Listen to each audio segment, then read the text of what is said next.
amizaga gakakorwa mu mwaka gw'2007 bitugija gabura bwa nyuma ya taps kwigara na za tanka zikafa okusya mezi mukage nyuma obwe kitongore cha Acts Uganda kitandikire kugakora busya no kongera za tap. So tugarukire twakwataraho aba users twabakwataraho kunduza taps kwingana 35 kandi twayongeramo taps ensya abirnemo.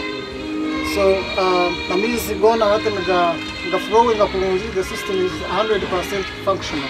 Irwaro rumwe amashomero 3 n'abantu mutwaro gumwe n'10,000 nabo baganyirwa amizaga agamazeroho miliyoni 5 nkaga. Mbere kuhata abantu komfisana kilomita kutunga base just mita 500 meters from your home.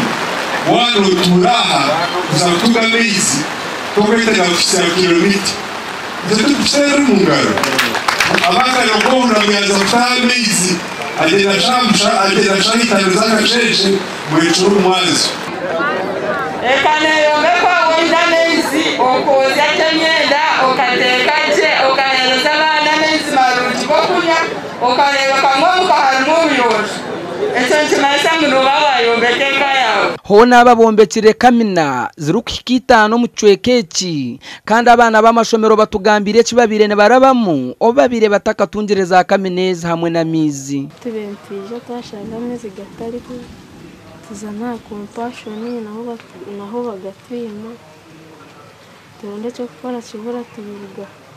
Abantu becwekeki bashabirwa kureberera jamiza gaba kwasubwa abo kuba aba Acts iki cyo bakoze cyo nko muri district ine na hana yo batkorira mu rumokogu twakwatanisa nabo ka district mwena ngubere ni muhorana nabandi nabo batkorera n'ikindi handi mwene tubasima abo kutukorera mizi kandi timu yanje yabanza yagira ngo amizi garije n'abatakana bagakozesa Gashakwa Lucien Wamanya umurisinjiro.